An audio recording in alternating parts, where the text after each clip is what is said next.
Welcome to Lab Life with the Air Force Research Laboratory. Hi, I'm Michelle. And I'm Kenneth. Hello, folks. Today we are joined by Dr. Brad Barrett to discuss meteorology, AFOSR's SOARD office in Santiago, Chile, and a flurry of fun forecasting factoids. In 3, 2, 1. Dr. Barrett, welcome to the podcast. Hey, good morning. Super excited about this episode because we're going to get to dive in and find out what your opinion on the movie Twister is. But to give our listeners a little context, you have had an exciting career as a meteorologist, including storm chasing for the Navy, which we can get into. But hot take, what'd you think of Twister? That's a great question, Michelle.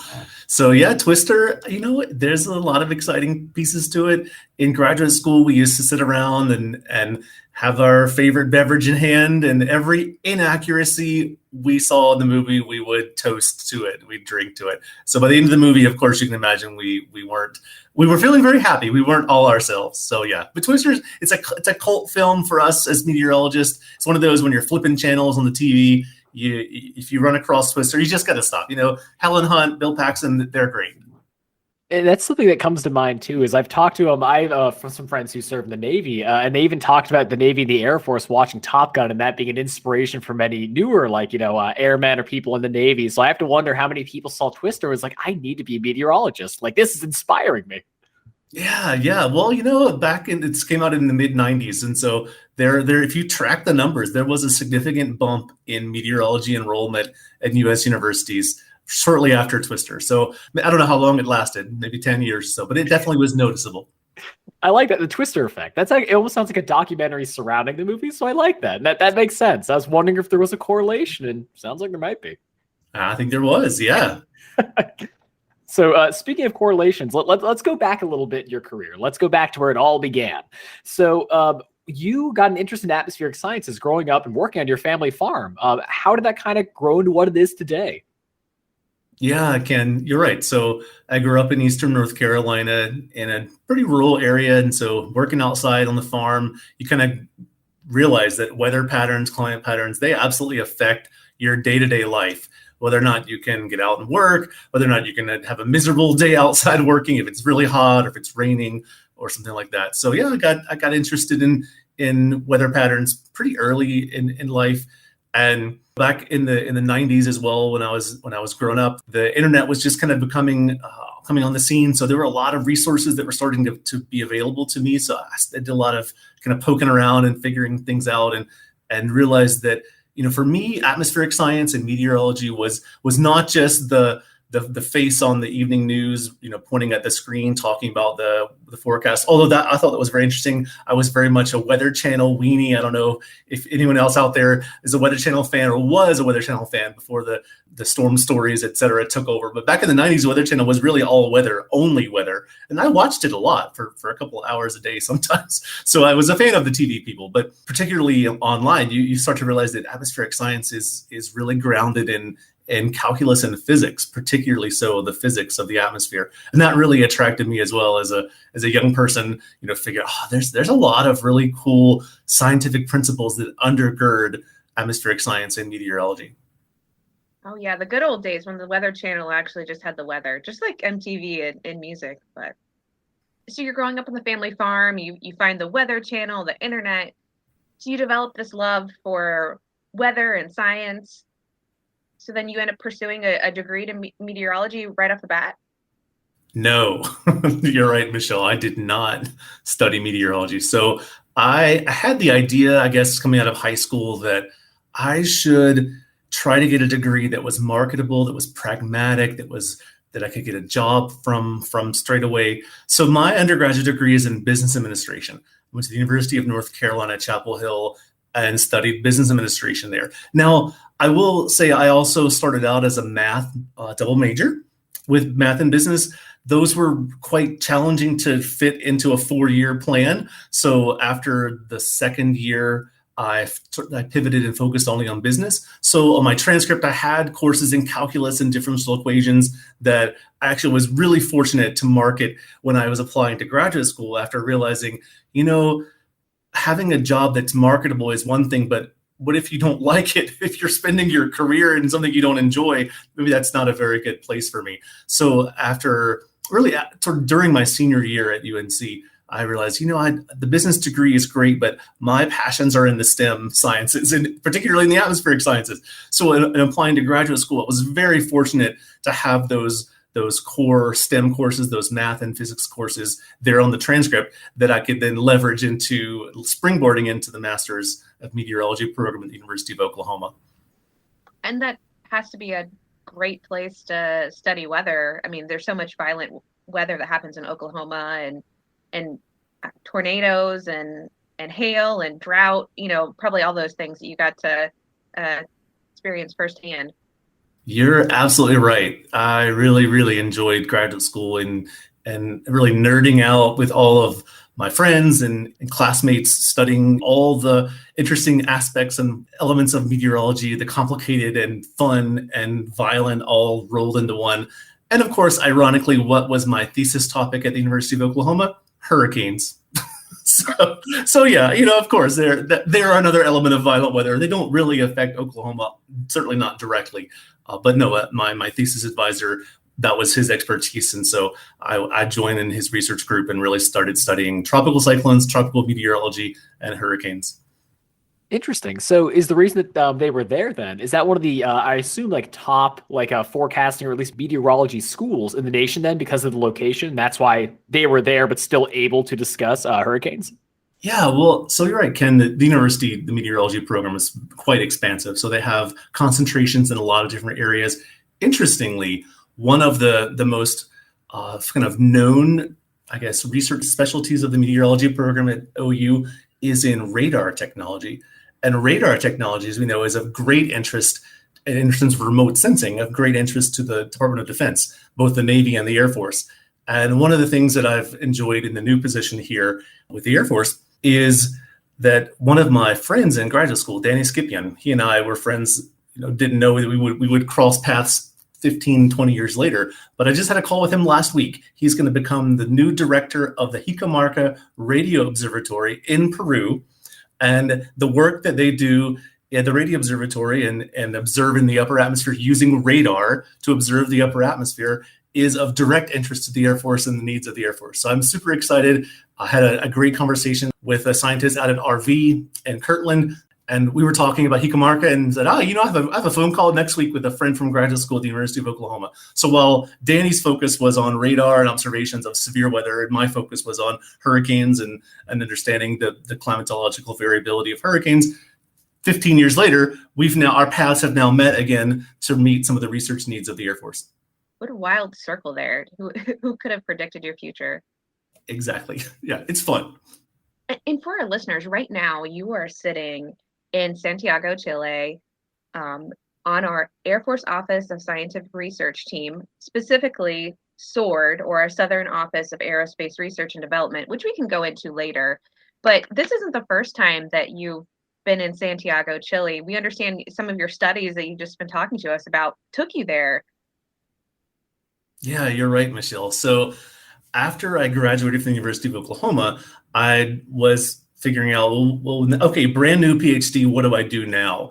And I had one opportunity that caught my eye as a postdoctoral research scholar with a group at the University of Chile here in Santiago. And so I applied and they really liked my resume. And so they decided to hire me. So I moved to Chile sight unseen. I was not fluent in Spanish. I didn't know much about Latin American culture, certainly about Chilean culture, knew very little about it, but thought, this is a really cool opportunity for me. Why not take advantage of it? So I moved to Chile in 2007 and started work here as a postdoctoral scholar with René Garrod here at the University of Chile, studying some of the interesting weather and climate patterns all along Chile's coast. Chile's a very long coast. They have a lot of different climate zones, a lot of different interesting weather. So here in my new role with the SOARD Office of AFOSR, I am thrilled to be returning to the city and the culture and the country where I began my professional and my career as a scientist. And something that I do want to check too, because you were on the Pacific side there over in Chile. So a lot of folks asked the question. So when you were doing your research for hurricanes, I am to understand that typhoon and hurricanes, is it just the location that makes them different, like Pacific versus Atlantic, or is there more to that? Yeah, Ken. There's yes and no. The location is very important, but it's not as simple as saying the Pacific Ocean. So the Western Pacific Ocean out by Asia, the predominant word is typhoon, although the Australians would call it cyclone. And in the other half of the Pacific Ocean, from the date line east, sort of by Hawaii and over by Mexico, the word is hurricane. So it's not quite as simple as saying, oh, it's just the ocean basin. No, but it is a regional term. And the Indian Ocean as well, the cyclone is the predominant word. Typhoon, the Western Pacific, hurricane in the Atlantic and the Eastern Pacific. Honestly, I had no idea. The way I was raised, a lot of the stuff I understood with weather patterns was, hey, if it's the Pacific, it's a typhoon. Don't worry about it. But closer to Asia, of course, I had no idea. I didn't even think that even closer to Hawaii, still hurricanes. So, or I should say, past that. So there you go, folks. I learned something. Hopefully, you did too. So that's very interesting. And speaking of, after you kind of left Chile and reconnected here with work in the U.S., you started being a teacher at the Naval Academy. So we'd love to hear about the work you did there and kind of the importance of connecting with university-led research and how that really affects the DoD ecosystem. Yeah, well, that's a loaded question. So I was with the Navy for 12 years. I was hired from my postdoc, so I moved back from Santiago, Chile to Annapolis, Maryland to take a position as a tenure track professor of meteorology in the oceanography department of the Naval Academy there in Annapolis. And that was a fantastic opportunity for me. I actually was an intern in graduate school at the Naval Research Lab in Monterey. And some of the listeners might also have some research collaborations with naval research labs across the country.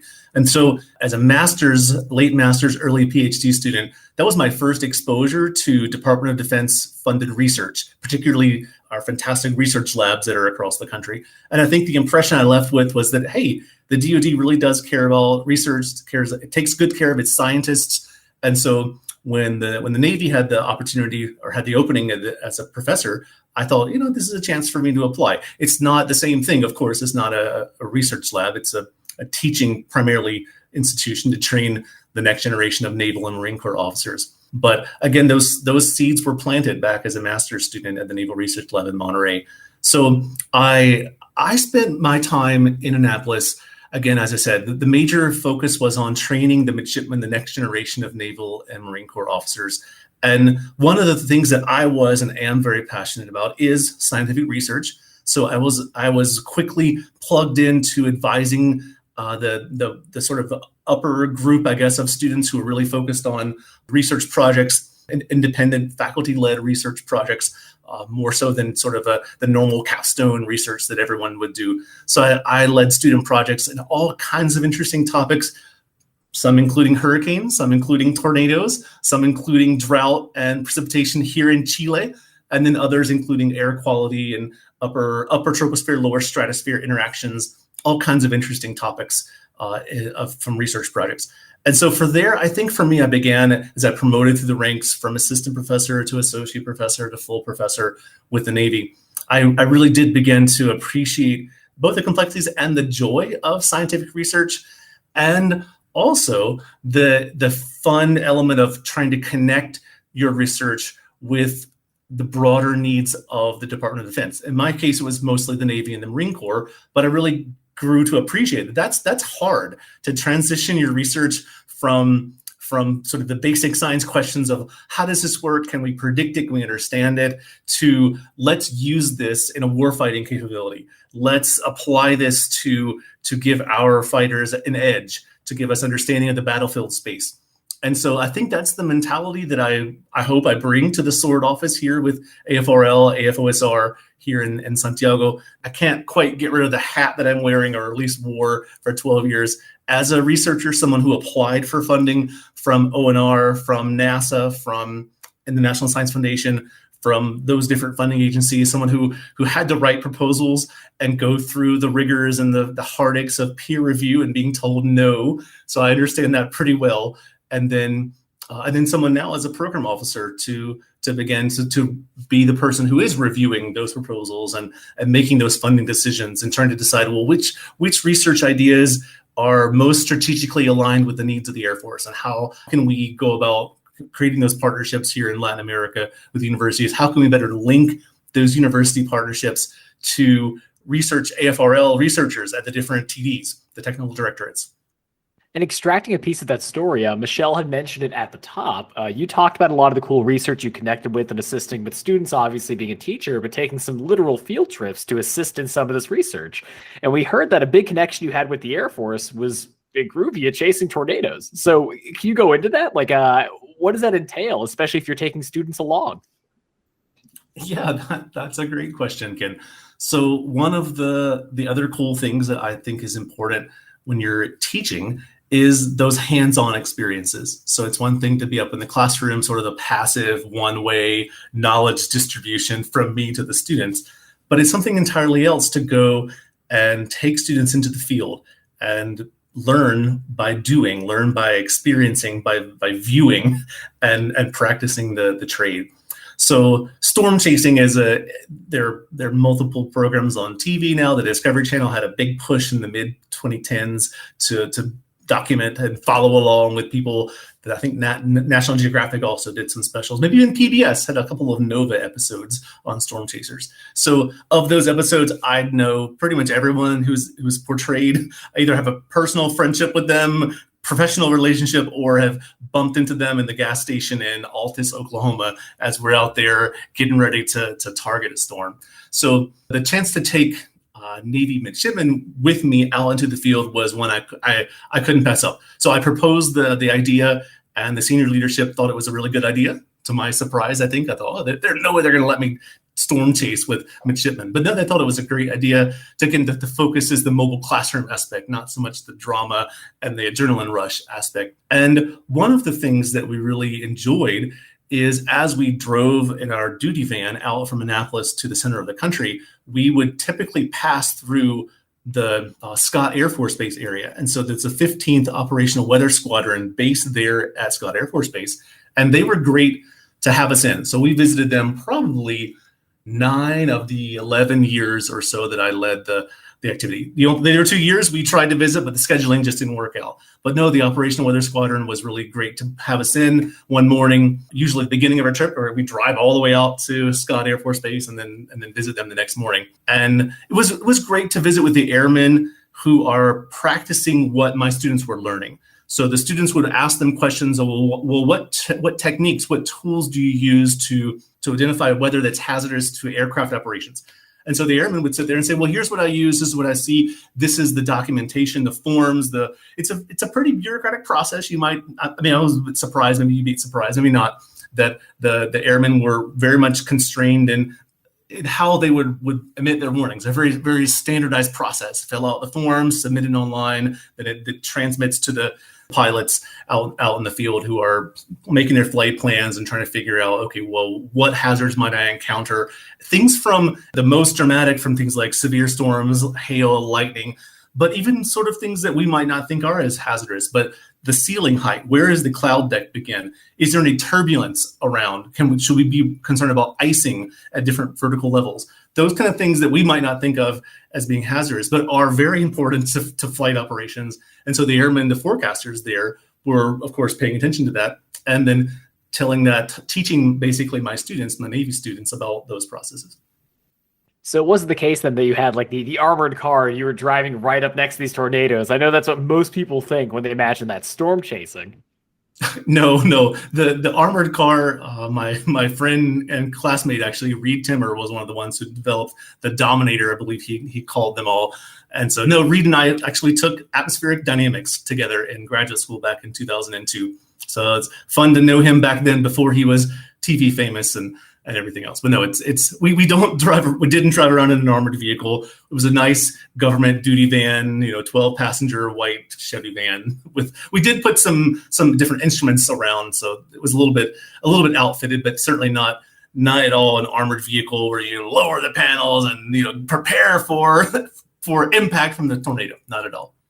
Yeah, that's what I was thinking. I couldn't imagine you drive head on in, but I had to ask. The fact that I had forgotten it was called the Dominator, like what a fitting name. But cool also that, like you mentioned, many of your constituents out there working on television or a lot of these very prolific positions in the meteorological world. So that's really cool. Yeah, it's a small community. Meteorology is not that many people compared to, for example, economics or business. What I was studying before I decided to change careers, there are millions of people who have degrees in business and economics. Probably only thousands of people who have degrees in meteorology. Yeah, and the storm chaser, I know we're talking about, like, I don't want to say the glamorous life of storm chasing on the Discovery Channel or something like that, but you're actually, going in to get good data so we can, maybe meteorologists can develop advanced warning systems or something like that to save lives. You're right. I mean, that's ultimately the idea of the educational part or the research part behind storm chasing. And the number of people who do that, it's very small. We're talking about maybe 100 people per year who are out in the field with instrumentation or mobile classrooms. For us, the data that we were collecting, we primarily just used it internal to teach the students, okay, this is what we were looking at earlier in the morning in terms of the satellite and the radar and the model output. And then we're going to make some observations in the field to compare and contrast. Oh, is the real atmosphere more or less humid than the models and other observations were suggesting? Is the real atmosphere, is the wind from a different direction than we were expecting? Those sort of things. But that was our classroom model. The people who are out in the field with research grade instrumentation, they're doing the same things. They may also have a mobile Doppler radar. Circling back to my friend Danny Scipion, who was a part of designing the engineering behind some of those mobile Doppler radar platforms to take and position closer. They're doing a whole lot more in terms of data collection, but essentially they're also collecting wind observations. And thanks for nerding out with us about weather a little bit. I have to say that I haven't learned much about the weather since the third grade, and I don't know what it is. I think everyone's third grade teacher taught them about clouds and things like that. Mrs. Kender was a wonderful teacher that taught me, hey, if it's a cumulus cloud, you could expect some good weather. Maybe if it's cirrus cloud and, 24 hours, maybe we're going to get some storm activity. And those are little things that I remember since I was in the third grade. But I have to say, you tipped us off a little bit. You're very passionate about some people learning misinformation about how tornadoes are actually formed. And I think Ken was a victim of misinformation. So we won't name his third grade teacher. But how are tornadoes actually formed? I'm laughing because you are right. One of my pet peeves and something I'm very passionate about in terms of education, particularly of young people, but our listeners may not be all young, so everyone can learn here. So one of the things that I did as a professor at the Naval Academy, I was involved in STEM outreach. So I interacted with hundreds of school-age children, primarily like late middle school, early high school age children over my tenure as a professor at the Naval Academy. And every iteration of this module that I was leading them in, I would ask them, how do tornadoes form? And inevitably, every single time, I'm not kidding, I ran dozens of this module with hundreds, maybe thousands of children over a 12-year period. Every single time, students would say, oh, tornadoes form when hot air collides with cold air. And guess what? That is wrong. That is not true. That is incorrect. It is a fallacy. It is a misinformation. Tornadoes do not form when hot air collides with cold air. So you can take that and, I don't know, revisit your third grade teacher and say, hey, where is it in the curriculum where students are learning that tornadoes form when hot air meets cold air? That's not the case. So then how do tornadoes form? I'm glad you asked. So tornadoes form, and this is the high level 30-second answer here. But the most important ingredient for tornado formation is something called vertical wind shear. It's where wind changes directions as you go up in the atmosphere. So you have an atmosphere that's characterized by vertical wind shear. That's typically the case when you have these really dynamic weather systems that are associated with sometimes a lot of energy, like upper level trough, instability aloft, these kind of things. So the wind shear is present. The thunderstorm forms in the environment of this wind shear. The thunderstorm is there, and it will take the vertical shear. So you think about maybe like the surface of the earth, the wind's coming from the south. 5 miles up, it's coming from the west. This change in wind direction with height from the south to the west as you go up in the atmosphere produces this really slow overturning in the atmosphere. Think about it like an up, down process, really slow overturning. Along comes a thunderstorm and moves over top of this slowly, almost like a horizontal cylinder. Well, the thunderstorm updraft will take that cylinder and tilt it upward. So now instead of up, down, you're tilting to round, round, round. That's really interesting. And of course, I'm making hand motions. Our listeners can't see my hand motions, but we have slow up, down, turning to round, round, round. If the thunderstorm is intense, and this is really important because not all thunderstorms have the same intensity. If the thunderstorm is intense, it will stretch that column of air. It will shrink its radius. So instead of having just round, round, round, you go from round, round, round, round, round, round, round, round, round, round, round, round, round. Basically, that's the process. It's a little more complex than that, but vertical wind shear is critical for the formation of tornadoes. Without vertical wind shear, you might have a regular thunderstorm. You might even have some hail, some lightning, heavy rain. You won't have a tornado. There you have it, Ken. Now Yeah. you know. Yeah, I was going to say, I've never been told the term vertical wind shear before. So I definitely appreciate that. I honestly, for our viewers and us, we've had these nice weather update moments. And I think these are very critical to this podcast because this is one of the podcasts I would say I've learned the most. Well, I'm glad to be part of the larger effort to move away the mystery, get rid of the disinformation. Let's just get to the core. What do we know? How did these processes happen? There you go. Ken, I was going to say, this is the hard-hitting journalism that you went to school for. To You're right. break the news that it's vertical wind shear to the public. You're uncovering the truth. Anyway. This will be one of the major focus points. We talk about this on social media. We're going to say people the truth of tornadoes and how they're formed. Listen in to find out more. Tune in right now. Here it is. So speaking of Dr. Barrett, moving along your career and kind of demystifying more of who you are, you mentioned that you reconnected with the SOARD or connected with the SOARD office with AFOSR in Santiago, Chile. And I'm just curious. So we already know that you've been to the city beforehand. What was it like revisiting? Did you have a familiar feeling like, hey, it's almost like an old friend because you were there for a while, or had the city changed since you saw it last? Just I kind of want to see the headspace you're in after returning. Yeah, that's another great question.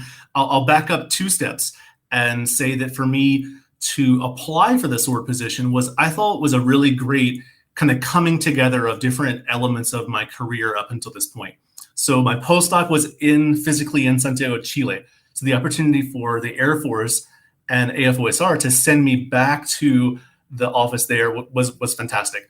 Second, the idea to transition from a kind of a doer of science, someone with my hands kind of dirty in writing code and analyzing figures and trying to figure out, okay, what are the answers? What are the results to my hypotheses and my research questions? To transition from a person doing that to someone as a program officer who, as I said earlier, I'm then receiving other people's hypotheses and being a part of a team of people here in the SOARD office and deciding, oh, well, are these research questions aligned with the needs of the Air Force? And can we establish a partnership and build a relationship with these different researchers at different universities here in Latin America? So to transition from the doer of research to someone who's still involved in research, but someone who has a different role was very attractive to me. Something, okay, wow, this is really cool. And I know that within AFRL, there are there are every year a handful of opportunities in our various international offices for AFRL people to apply for something like I'm doing here in SOARD. So throw that out there as maybe somebody who has, maybe someone who's listening might also have thought through that, or maybe at a point in their career where they're thinking the same thing. So for me to move to Chile, you're right. The city, it felt very familiar in some ways because the culture doesn't evolve as quickly. It's only been 13 years since my postdoc. So the language that I began learning as a postdoc, I'm still able to apply. The language hasn't shifted that quickly. The foods and things are still very familiar. But then there's also a lot of things that are different. The universities here are, I think particularly so in Chile and Brazil and Colombia, some of maybe the larger countries in Latin America that do have really robust research and higher education investments in the country. When I was a postdoc to now the University of Chile particularly has continued to grow, continue to mature and advance its research agendas across a whole wide spectrum of the different topics, different areas, different faculties, as they call them here, scattered throughout the city. And so that's been really cool for me to inherit a portfolio for my predecessor, which has different research foci, particularly in space science, space weather, space domain awareness. That's going to be the core of my new portfolio here. But then to have projects in quantum science and optics, and even some that touch on materials and some of the questions of material science, those are the projects and the PIs, principal investigators, that I'm interacting with here in throughout Latin America. And I am excited to learn and to see where have things evolved, how have things changed in Latin America, in Chile, particularly in Santiago, where I am. One of the nice things about the position here is we are located in the U.S. Embassy here in Santiago, and part of the connection to the embassy then means that we are, I guess, a benefit or beneficiary of embassy policy. So the embassy here, all the housing is arranged through the embassy. So I was able to move to Chile. The apartment was already chosen for me. I didn't have to negotiate lease. I didn't have to figure out how do I sign up for this, that, and the other. As a postdoc, when I moved here 13 years ago, I had to do all of that myself, and I had to navigate that in a country I knew nothing about, didn't have the language ability. So, for me, the barrier to come in this time around, because the embassy is supporting us here in the office, is very, very much a benefit. I really appreciate all of that. That I was able to show up on the first day, move right into the apartment, get settled. The apartment is even furnished. The furnishing's already here. The things that are sitting in the room right behind me aren't even mine. They belong to the embassy. So that was quite convenient. So to kind of synthesize some of the work that you're doing, Dr. Barrett, so you're in Chile, but you're really developing relationships and reviewing research that's happening in Latin America and throughout South America.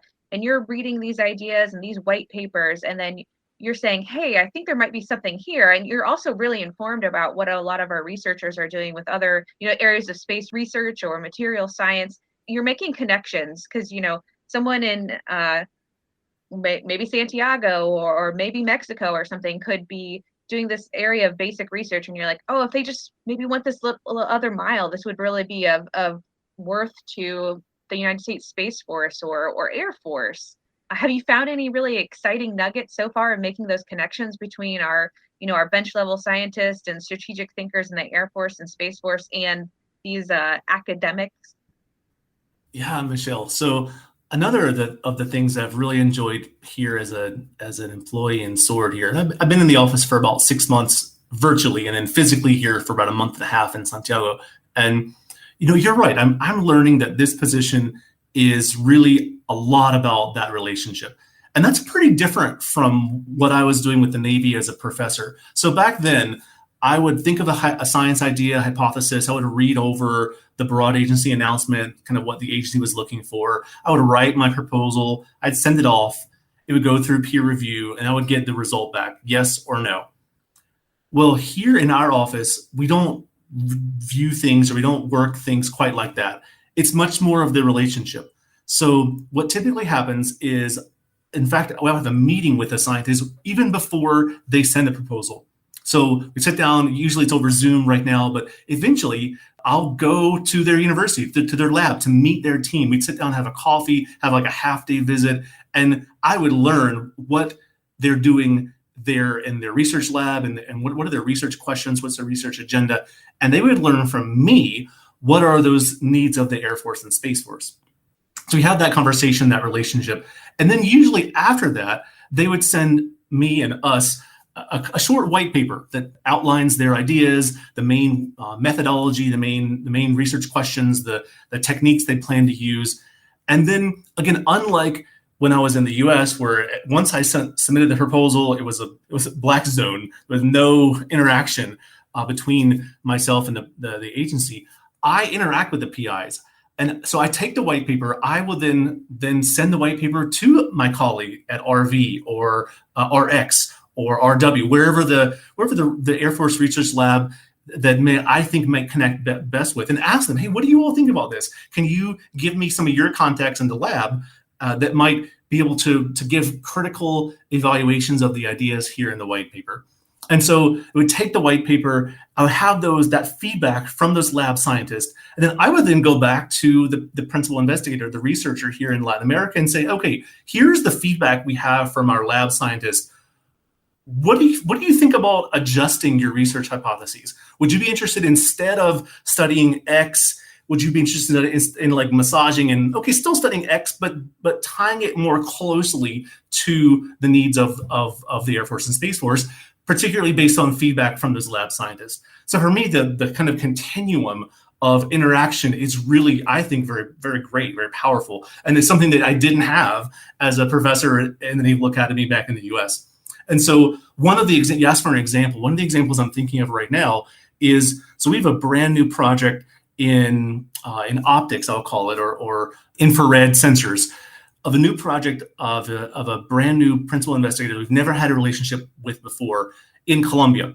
He's in a small town called Bucaramanga, not one of the major universities of Colombia, but he has a robust research team. He's got about 50 different students at all different levels, undergraduate, master's, PhD, postdoc, who are working with him and his team.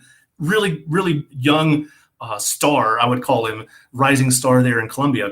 And that partnership actually came to us from our relationship with the Colombian Air Force. So he has been working with the Colombian Air Force on some space-based needs, and they have a partnership with us via our position in the U.S. Embassy. And so we got clued in or connected to him via that connection through the Air Force. So very much an operational, I would say, slant. The project is very much basic sciences. So it's 6-1 level research. For those who know what 6-1 is, the very basic level of research. But the connection here is very much an operational piece. So Colombia's Air Force, our Air Force, and the needs of those groups are feeding or driving the projects that he's working on. So that, to me, that's a really exciting start. We have just begun a 2-year relationship, 2-year project with him. And I hope that we'll have a multi-year project that also, again, because of what I was saying about earlier, how the white papers that we get, the proposals we get, we try to interact with all of the different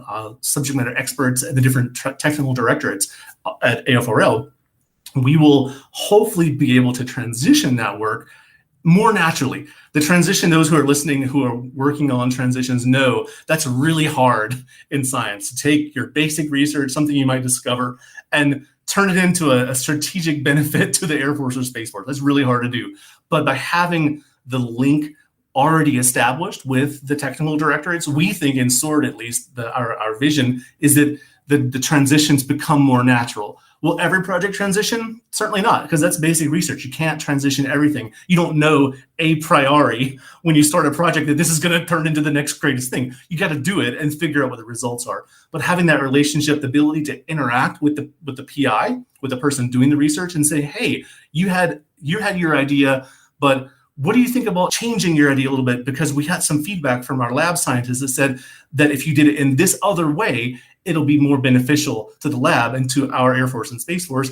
And usually PIs are pretty open to adjusting their research hypotheses. If we're giving them money to fund some interesting equipment, some needed equipment, some things, they're pretty open to adjusting what they're doing. It's very important, and like really taking one of the major messages there that I love to hear is like hearing that somebody has a brilliant idea, basic research that you see is like, yeah, I definitely think this could go somewhere. It's not quite the idea of saying like, hey, yay or nay. You're there to help. Like you said, it's almost this like scientific diplomacy, working alongside them, giving them the right tools they need. And like you said, helping align to not only match Air Force or Space Force goals, but to help the research. So it really is a two-way street of collaboration that I think a lot of people either aren't aware is happening or fully appreciate. Exactly. Back to one of the things, Michelle, that you said, what does AFRL have an international presence?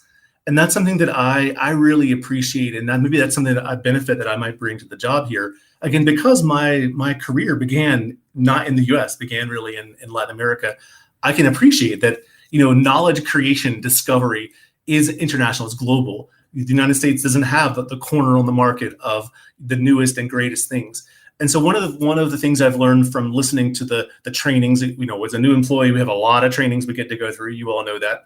One of the things I've learned with those is, one of the major reasons why these international offices exist, their small budgets that we have, that we are able to fund research, is that we know that research certainly exists and research developments and discoveries happen in Latin America and everywhere else. We also, as the Air Force and Space Force, we don't want to be surprised by something that someone's doing outside the U.S. that we discover it after it's been transitioned to maybe benefit someone who's not a partner nation or an ally of us. And so we're out here kind of forward deployed in various countries, supporting research in various countries, particularly for that reason too, that, hey, we want to know what people are doing, we want to be a part of, be partnering with them and what they're doing.